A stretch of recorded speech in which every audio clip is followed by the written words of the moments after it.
자, 더불어민주당이 사법부를 향해 총공세를 펼치고 있습니다. 박찬대 원내대표는 12.3 내란은 아직 끝나지 않았다. 대법원이 대선에 개입한 5월 1일 사법 내란이 그 증거라고 했습니다. 대법원 판결을 사법 내란이라고 표현했습니다.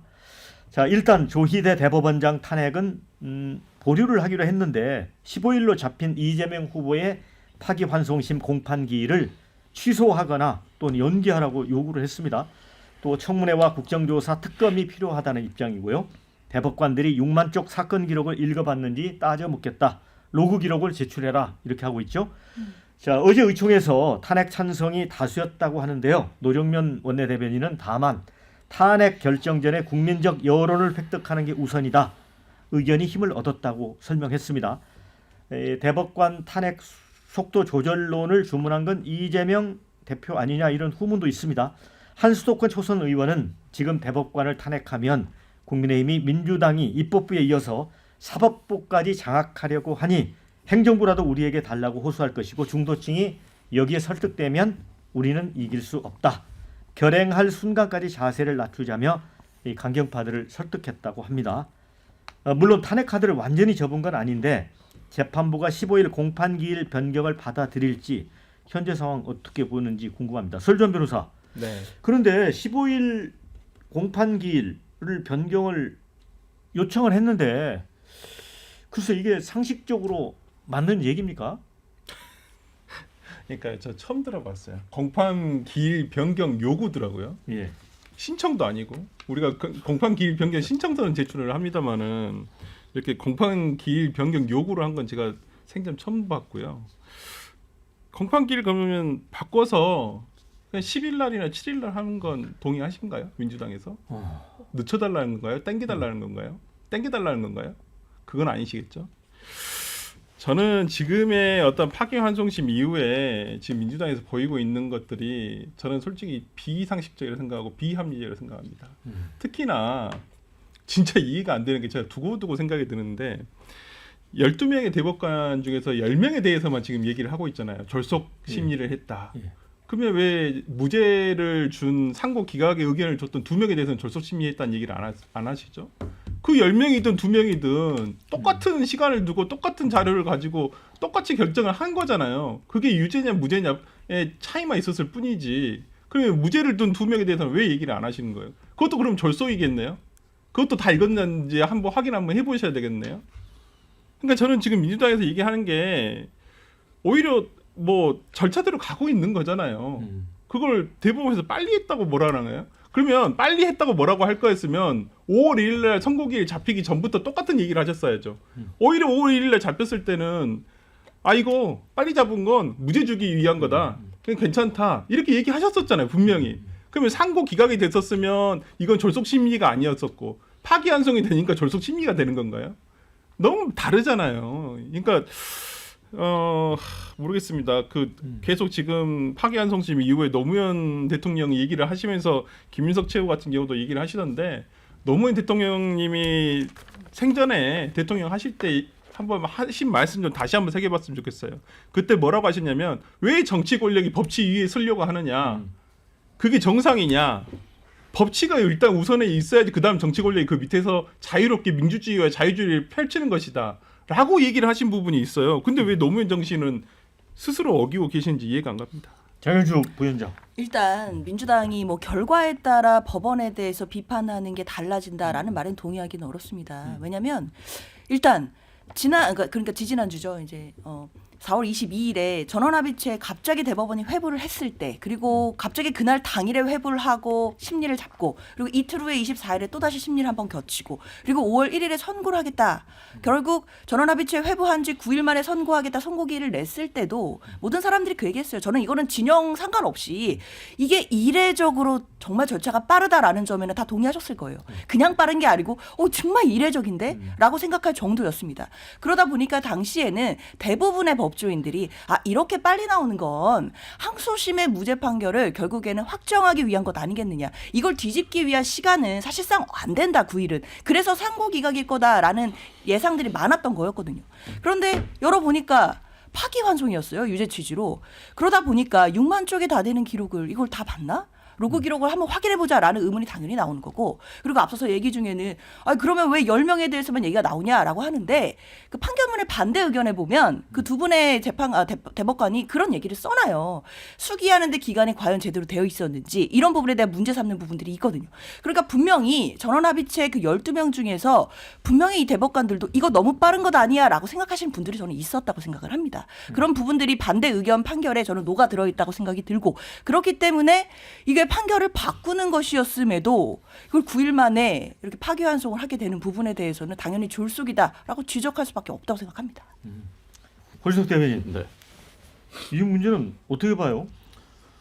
요즘에 그 코스타리카를 알아보는 분들이 많대요. 코스타리카. 네네.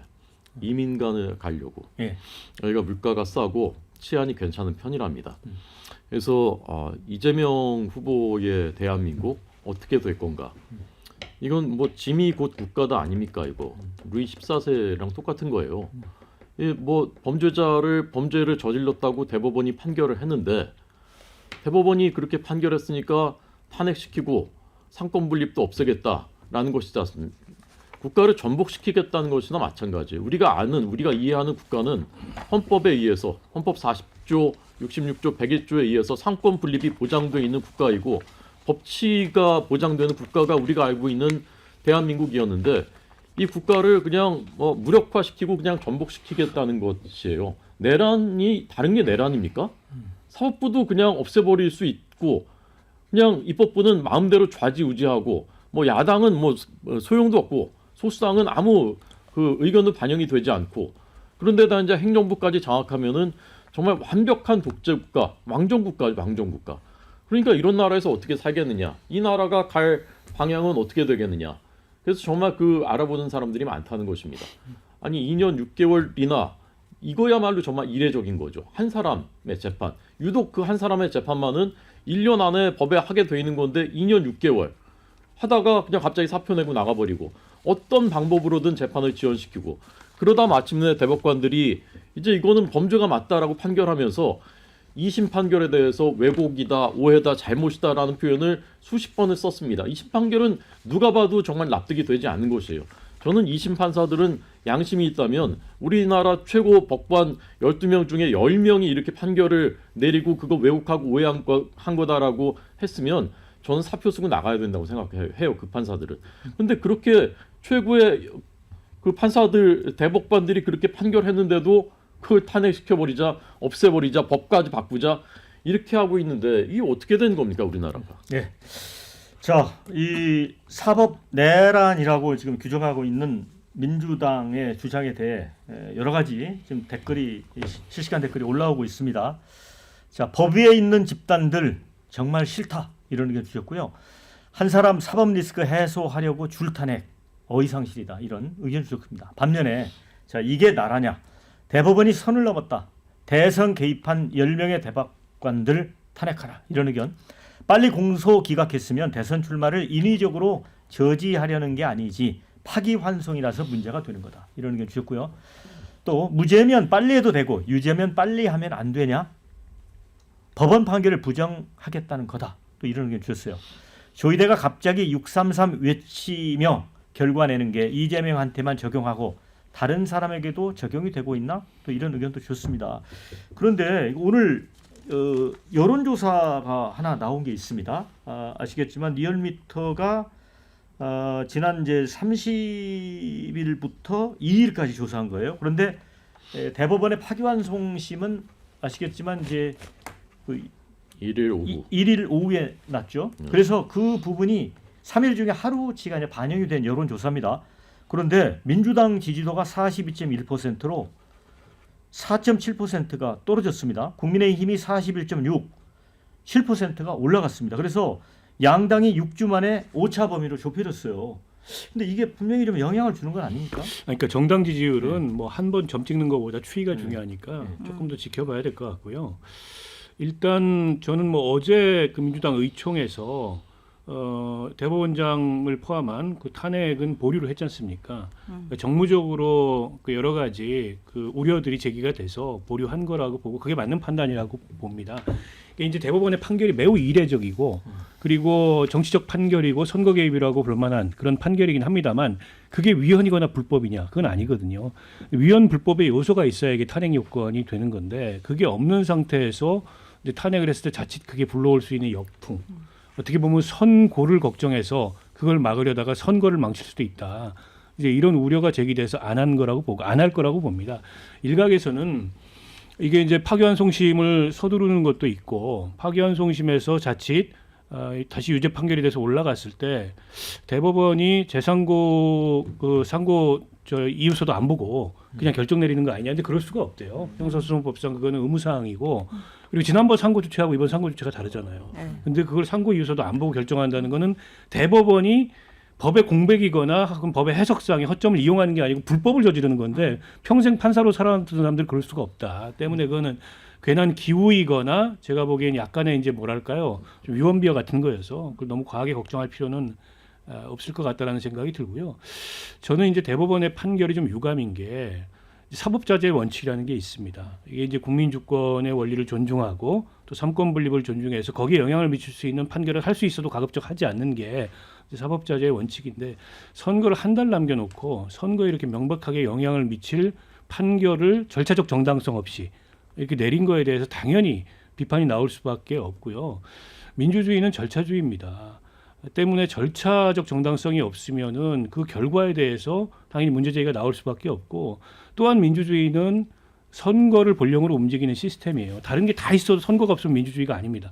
근데 선거 한 달 앞두고서 선거에 영향을 이렇게 심대하게 미칠 판결을 이렇게 서둘러서 대법원 내에서조차 이게 졸속이다라는 얘기가 나올 만큼 한 것은 정치적 의도가 명백하다고 보고요. 당연히 거기에 대해서 뭐 그 이재명 후보나 민주당 쪽에서 비판하고 문제 지적하는 거는 마땅한데 문제는 이걸 가지고 무슨 대법관들 탄핵 이게 별로 실효성이 없어요. 왜냐하면 저거 나중에 헌법재판소 가가지고 위헌 그 탄핵이 인용될 가능성이 거의 없거든요. 만약에 저 사람들이 그대로 돌아와가지고 이재명 정부가 만들어졌는데 이재명 정부의 걸림돌이 되면 어떡할 겁니까?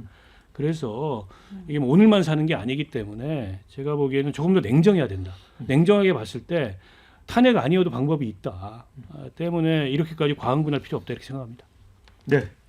그런데 이제 이 대법관들이 졸속으로 심리를 하지 않았느냐 이와 관련해서는 이제 현직 그 법관 두 분인가요? 세 분인가도 이제 거기에 대해서 뭐 잘못했다라는 의견을 냈습니다.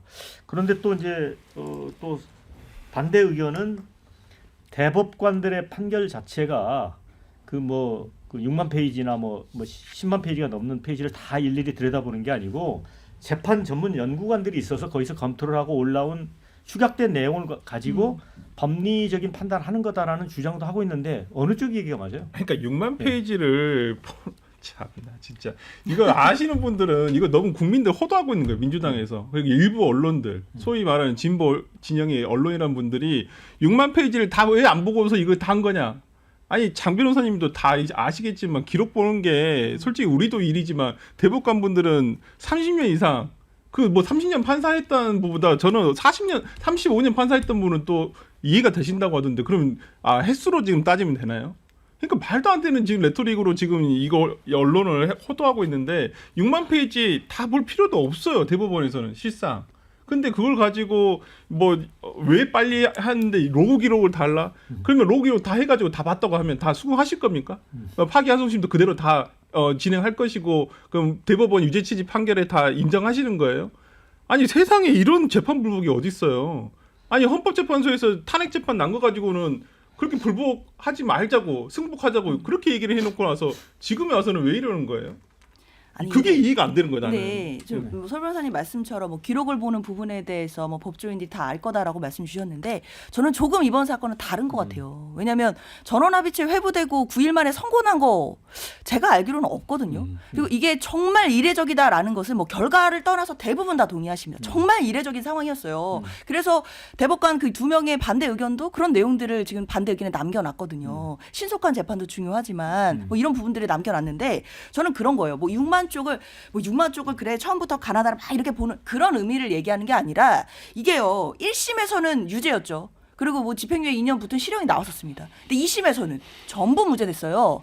그러면 3심에서 대법원에서 전원합의체 기간 동안 사실 1심 재판관들과 2심 재판관이 전혀 다르게 본 사건에 대해서 대법관들이 이 부분을 수기하는 과정이 필요하지 않았겠느냐, 좀 더 검토하는 게 필요하지 않았겠느냐에 대한 그런 문제 제기인 겁니다. 그러니까 이 기록도 6만 쪽이나 되는 방대한 이런 사건이었는데 그리고 1심과 2심도 견해가 전혀 달랐고 1심도 나름대로 또 충실한 심리를 거쳐왔고 2심도 나름대로의 충실한 심리를 거쳐서 결과가 정반대였다라고 한다면 대법원 그것도 전원합의체에서는 국민들이 납득할 만한 그런 수기 과정도 있어야 되고 그리고 그런 심리도 있어야 되는 것이 아니었겠느냐에 대한 문제 제기인 거죠. 그런데 6만 쪽을 9일 내에 봤다? 뭐 열흘에 봤다라고 해도 하루에 6천 쪽을 봤다는 건데 뭐 일반 사건에서는 그렇게 할 수 있을지 모르겠지만 이렇게 1심과 2심이 결과가 정반대였을 때는 사실상 신속한 재판 이런 것도 재판에서는 중요한 보호 이익이겠지만 그거 못지않게 중요한 것 절차적 정당성 그리고 피고인들의 방어권 보장 이런 부분 아니겠습니까? 그런 부분들이 상대적으로 사실상 가볍게 여겨진 것 아닌가 이런 문제 제기 할 수 있다 봅니다. 피고인의 방어권 보장은 대법원에서는 안 하잖아요. 출석 자체를 안 하죠. 서면심리잖아요. 그러니까 제가 말씀드리는 것은 저는 유무죄야 저는 어떤 거에 나와서 다 승복했어 생각해요. 그 전에도 그렇게 얘기를 했었었고. 근데 지금 민주당에서 얘기하는 건 왜 그거 다 안 읽어보고 했냐 이렇게 지금 대법관들을 한마디로 폄하하고 있는 거잖아요. 근데 그럼 재판연구관은 왜 있어요? 이거 우리가 했었을 때 재판연구관들 특별히 10명 정도 그다음에 그 플러스 몇 명을 더 해가지고 이걸 계속 보자. 그럼 재판연구원들을 연구관이나 연구원들을 왜 두고 있냐 대법원에서 아니 다 그런 물리적인 필요성에 의해서 다 하려고 하는 거잖아요. 근데 그런 부분을 가지고 마치 지금 민주당에서 얘기하는 것은 내용에 대해서 얘기가 없어요. 물론 1심, 2심 다르니까 저는 그 부분 인정한다니까. 그리고 대법원의 역할이 1심, 2심이 다르면 그걸 가지고 정리해 주는 게 대법원의 역할이에요. 그걸 가지고 와서 이제는 너 왜 그거 안 읽어본 것 같은데? 로기로 내놔. 이런 너무 유치하게 지금 다 너무 이걸 계속 국민들한테 얘기하고 있어. 그러니까 진짜 우리 어머니 같은 분은 진짜 개딸이라고 할 정도로 정말 엄청난 이재명 대표 지지자거든요. 맨날 저랑 싸우시는데 그런 분들이 하는 얘기가 바로 그거예요. 그걸 어떻게 읽어보냐 이런 식으로 나온다는 거예요. 설 변호사님 오늘도 어머니께 혼나지 않을까라는 생각이 드는데 물론 무슨 뜻인 줄 알겠어요. 그런데 왜냐하면 그런 겁니다. 절차적 정당성에 대한 얘기를 지금 따지는 거고 6만 쪽? 그래요. 그 6만 쪽을 뭐 대법관들은 뭐 기록에 손만 올리면 뭐 정답이 보일 수도 있죠. 그건 모르겠습니다. 근데 그런 걸 떠나서 전원합의체 회부된 지 9일 만에 이 부분을 얼마나 충실하게 심리를 했겠느냐. 사실상 결과가 정해진 상태에서 진행됐던 것은 아닌가라는 의심을 저는 얼마든지 할 수 있다고 생각합니다. 제가 이 말 한마디만 할게요. 조희대 대법원장이 취임한 이래로 선거법 재판이 이번 재판 이전에 대법원에서 3건 있었습니다. 평균 120일 걸렸어요. 근데 이건 36일 걸린 겁니다. 그 일회성을 지적하는 거예요. 6만 쪽 읽었냐 안 읽었냐가 핵심이 아니고. 자, 댓글에 두 변호사님이 일이 정반대인데 이번 판결에 국민도 두 쪽을 났다 이런 의견을 주셨습니다. 자, 이번 대선은 이재명 대 조희대로 정해졌다. 그러니까 대법 판결로 이재명 후보가 더 유리해졌다 이런 분석인 것 같습니다. 반면에 역풍은 민주당으로 갈 것 같다 이런 의견도 주셨어요. 선거 개입을 한 사법부를 그럼 그냥 둬야 하냐 이런 의견. 재판이 왜 늦어졌나? 선거법 선고 3년씩 끌었어야 하는 게 절차에 맞는 건가? 이런 재판 지연을 지적하는 의견도 있습니다. 참으로 이 나라가 어찌 되려고 이러는가? 대법원과 국회가 싸우면 그 피해는 모두 국민의 몫이다. 헌재 판결 비판하는 국힘이나 대법원 판결 비판하는 민주당이나 똑같다.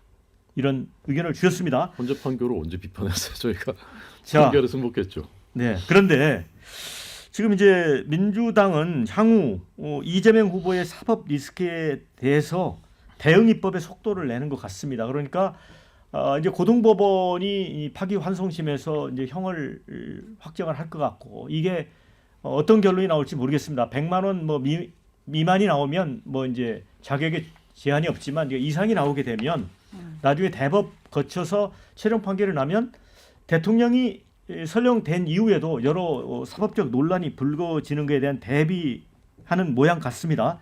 자, 우선 헌법 84조가 명시하는 불소추 특권이 이미 기소된 재판에도 적용된다고 적시하는 이 법 개정도 나섰습니다. 피고인이 대통령인 경우에는 재직 기간 동안 형사 재판을 중단하는 형소법 개정안을 발의해 곧바로 법사위에 상정했고요. 또 공직선거법상 허위 사실 공표죄 중에 행위 표현을 삭제하는 개정안도 발의했습니다. 또 법원의 판결도 헌법 소원이 가능하도록 하는 헌법재판소법 개정안도 추진 중입니다. 법원의 재판을 제외하고는 헌법재판소에 헌법소원 심판을 청구할 수 있다는 헌법재판소법 68조 1항 문구를 삭제하는 겁니다. 개정안이 실현되면 사실상 사심제가 또 가능해집니다.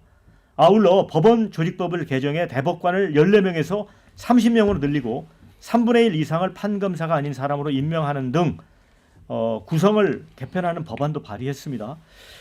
자, 뭐 대법원장도 선거로 뽑아야 된다 이런 주장까지 하고 있습니다. 이건 어떻게 보세요?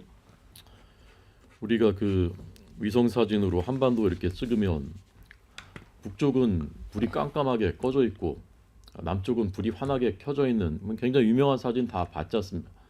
왜 그렇게 된 거냐? 김일성, 김정일, 김정은의 그 독재, 수령이 모든 것을 지배하는 그런 체제에 있을 때 어떻게 되는지, 민주주의, 시장 경제를 도입했을 때 어떻게 되는 것인지, 그거를 전 세계에서 가장 상징적으로 보여주는 그 사진이에요. 근데 뭐가 차이가 있습니까? 이게 이렇게 되면 이런 나라가 되면 북한 지금 김정은 체제하고 어떤 차이가 있는 거죠? 그냥 자기들 마음대로 법을 바꾸고 그러고 그나마 대통령이 그 말도 안 되는 법들을 거부권 행사해가지고 겨우겨우 막아서 체제를 지켜왔었던 거예요. 지금까지는 윤석열 대통령이 고집불통이라 가지고 다 거부권 행사했나 보다 그렇게 생각을 했었는데 최상목 대행이 거부권을 그 짧은 기간 동안에 거의 윤석열 대통령 비슷하게 행사하는 걸 보면서 아 그럴 수밖에 없었구나라는 걸 이제 비로소 이제 사실 알게 됐지 않습니까? 근데 이제 그것마저 없어지는 거예요. 법은 마음대로 만들고 국회는 완전히 일당 독재. 그다음에 입법 사법부마저 완전 장악. 그 체제까지 바꿔버리고 그러면 진짜 이제 아버지 국가가 되는 거죠. 수령 국가가 되는 거죠. 우리나라 이게 어떻게 되는 겁니까? 그럼 이제 뻔한 거예요. 후진국으로 가는 겁니다. 그러니까 이제 뭐 차라리 이민 가겠다 그런 생각을 할 수밖에 없는 겁니다. 근데 지금 아직 집권하지 않았는데도 벌써 이 정도예요. 근데 상상을 초월하게 되는 겁니다. 그러니까 이게 무슨 총통국가가 될 것이다라는 게 그냥 레토릭이나 정치 공세가 아니라 실제로 이런 발상과 이런 실행을 지금 하고 있지 않습니까? 이재명 민주당이. 이 당은요. 옛날 민주당이 아니에요. 옛날 우리가 알던 그 민주당, 제가 출입하고 취재했었던 민주당, 지금 박원석 전 의원님이 계셨던 그 민주당, 그 야권하고는 전혀 다른 곳이에요. 저는 민주당에 있을 그러니까 그 야권 얘기하는 겁니다. 그래도 우리가 이제 합리적이고 서로 균형과 의회주의를 지켰었던 그 야권과는 완전히 다른 정말 처음 보는 이질적인 세력이에요. 근데 이 사람들이 지금 대한민국을 좌지우지하게 생긴 겁니다. 자, 대법원이 파기환송 그 결과에 대해서 저는 뭐 민주당이 정말 강도 높게 비판할 수 있다고 봅니다. 그런 부분은. 그런데 이제 이후에 대응하는 방식에 대해서는 어떻게 보세요? 이게? 앞서 이제 호준석 그 대변인께서 지적하신 내용을 뭐 민주당에서 귀 담아 들을 수 있는데 그래도 계엄은 안 할 거다. 이 말씀을 드리고 싶고요. 할 수 있는 것과 할 수 없는 것을 구분해야 됩니다. 이를테면 이게 지나친 위인설법이다 이런 건 하면 안 돼요. 예를 들어서 뭐 사심제로 한다. 헌재 밑에 대법원을 둔다. 이거는 불가능한 얘기죠. 그런데다가 뭐 또 대법관 수를 30명으로 늘리자 이런 것도 이제 합의가 필요한 거고 그런 건 할 수 없는 일이고 그러나 형사소송법 306조 그러니까 헌법 84조 해석의 안정성을 더하기 위해서 개정을 한다거나 공직선거법 250조 1항의 행위 부분을 삭제하는 건 예전에도 법안도 나왔었고 많이 논의됐던 부분이에요. 그건 여야 정치권에서 좀 합의할 수 있는 쭉 부분이죠. 열거돼 있거든요. 뭐 재산, 경력, 직업, 뭐 소속, 예전에 인격도 있었어요. 그 인격 삭제됐습니다. 마찬가지로 행위를 삭제하자 그 모호성이 있기 때문에 이거는 가능한 입법이에요. 그리고 그 하면 됩니다. 정권 바뀌고 나서 그렇게 해결을 해야지 이걸 뭐 대법관 탄핵으로 해결할 문제는 아니다 이렇게 봅니다. 우리 정윤주 변호사 네. 어떻게 봐요? 이게 그러니까 저는 지금 민주당이 차분하게 이성적으로 대응을 잘하는 게 중요하지 않아요? 대선 국면에서? 그렇죠. 뭐 냉정해야 된다라는 목소리도 분명히 나오는 것 같고 뭐 그런 부분에 있어서 앞서 이제 박 의원님이 많이 지적을 해주신 것 같아요. 이제 그런 부분도 당연히 당에서는 생각할 거라고 보이고 다만 여러 가지 이제 입법에 대한 움직임들은 뭐 당장 발의를 한다라고 해서 오늘 통과되는 건 또 아니기 때문에 그 과정에서 국민적인 여론 당연히 담을 거고요. 꼭 필요한 입법이다라고 한다면 국민들께 또 설득하고 설명드리는 기간도 저는 있을 것이기 때문에 이것 자체가 뭐 마치 뭐 민주당이 모든 것을 독주하는 것처럼 보이지 않게 그 부분은 잘 조절. 조절할 수 있다고 생각합니다. 그런데 저는 자꾸 국민의힘이 뭐 이재명 후보에 대해서 공포 마케팅하는 부분에 대해서는 좀 경계를 해야 될 것 같아요. 지금 뭐 마치 입법도 모든 권한이 있고 뭐 이제 행정권까지 갖게 되면 이 나라가 어떻게 되냐라는 공포 마케팅을 일종의 하고 계신다고 생각이 드는데 저는 입법권이 글쎄요 민주당이 다수 의석이 된 게 뭐 민주당이 잘해서인 것도 있겠지만 저는 작년 총선에서 결국 윤석열 전 정부가 보여줬던 실정 때문에 결국 심판을 하셨고 그래서 민주당에게 많은 표를 몰아주셨다고 생각합니다. 그렇기 때문에 민주당도 또 다음 총선에서 우리가 항상 다수당한다라는 보장이 없어요. 마찬가지로 열심히 해야 된다라는 생각으로 하고 있는 것이지 이것만 가지고 뭐 행정권까지 다 들어가면 무슨 뭐 나라가 큰일 난다라는 것은 공포 마케팅에 불과하다고 생각합니다. 설전 변호사 한 20초만. 제가 챗GPT한테 물어봤어요. 예. 이스라엘 같은 경우에 2023년도에 네탄야후 정부가 가로쳐져 있고 극우 연정, 대법원의 권한을 대폭 축소하는 사법개혁을 시도해 국내에서 상권분립 훼손에 논란이 일었다. 터키 에르도안 대통령, 정의개발당, 극우적 성향, 사법부 인사권을 장악하고 정권을 비판하는 판사와 검사를 대거 교체하는 사법부 독립성을 약화시켰다. 지금 민주당이 과연 어느 쪽으로 가고 있는지 스스로 좀 생각 좀 했으면 좋겠습니다. 네, 댓글 의견도 두 가지 엇갈리는 의견 소개해드립니다. 만일 법을 안 바꾸면 대통령 당선돼도 재판 받느냐로 나라가 또 두 쪽 난다. 차라리 법을 바꾸는 게 낫다. 이런 의견. 법까지 바꾼다고 민주당 마음대로 다 해라. 법을 만든다는 자들이 법을 갖고 놀고 있네. 이런 의견 들었습니다.